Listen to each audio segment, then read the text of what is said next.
Hello everyone, respected faculties and dear colleagues.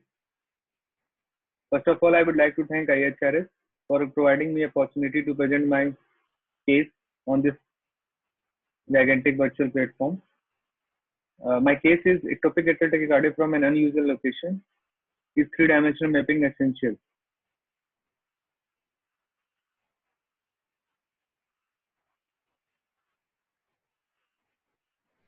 So here was a 35-year-old female.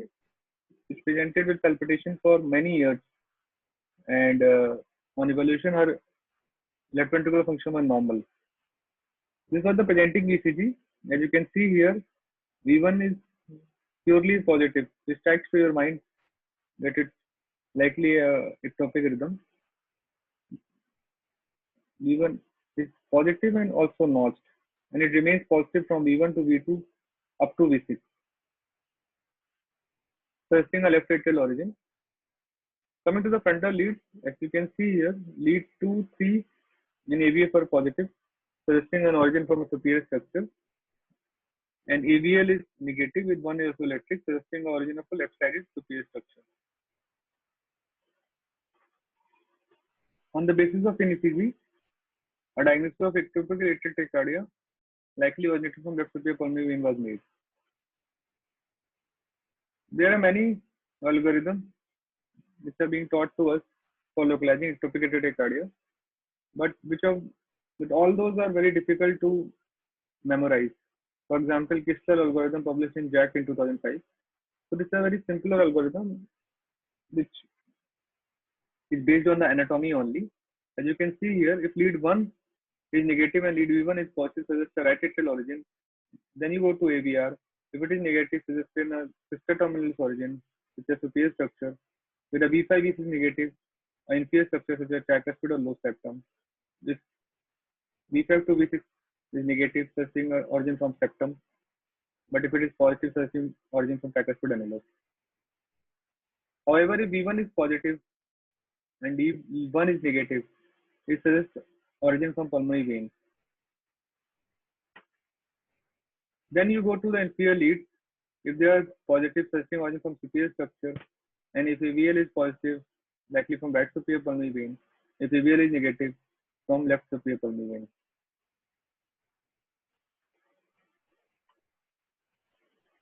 This was the baseline ECG in cath lab. As you can see here, patient was in ectopic. The patient is in tachycardia with his tachycardia cycle length of 560. As you can see here, the CS activation is eccentric, with CS distal being earlier than the CS proximal. Eccentric origin basically rules out AV and RT, and we all know that AV and RT are very rarely insufficient. In left atrial variety of AV and RT, we can see eccentric origin, however it is very rare. First maneuver which we did was ventricular overdrive pacing, which clear cut showed weird dissociation. So basically ruling out atrioventricular oriented tachycardia, and there was only a small possibility of AVNRT with upper common pathway block. Then we do the different delta AH pacing, which clear cut the diagnosis of ectopic atrial tachycardia with delta AH pacing, but this during tachycardia was less than 15 milliseconds. Then we decided that we have to do a transeptal puncture, and we have to map left atrium. And as ECG has guided us to the left superior pulmonary vein, we decided to map left superior pulmonary vein first. We took a preface sheath and then did a transeptal puncture, and we used a 4 mm standard catheter and mapped left superior pulmonary vein. In left superior pulmonary vein, we got a good signal, which was around 15 milliseconds earlier than our reference, which we had made a series distal, and series distal was nearly around simultaneous with the P wave onset in the surface ECG. Within the first month, tachycardia got terminated. We were very happy. We decided that we will wait for next 15 to 20 minutes and we'll take the patient out of the lab. However, within 5 minutes, patient again went into tachycardia. Then we decided that we have to map further more, and we mapped more meticulously in left atrium.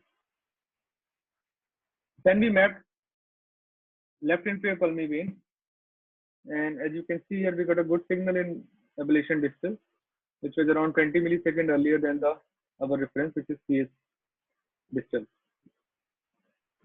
Tachycardia terminated within the first one, and the patient came into the sinus rhythm.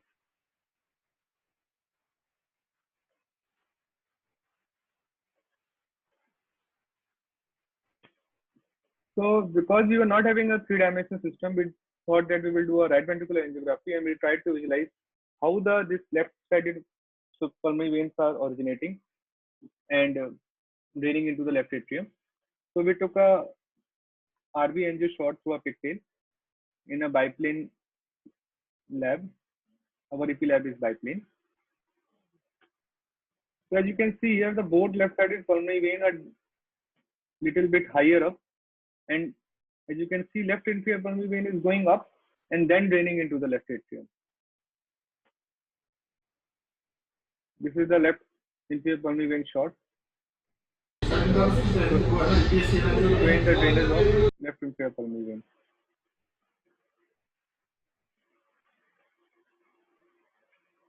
Patient remained tachycardia free for next 30 minutes, and she is still in follow-up, and she is totally asymptomatic and off any medicine.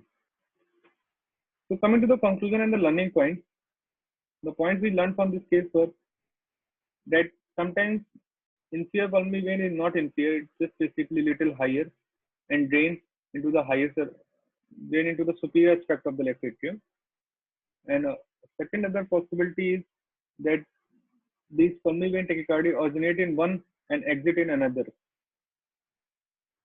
And as we all know, the TKG criteria are just there to guide us, and they can mislead us many a time, as it did in this case.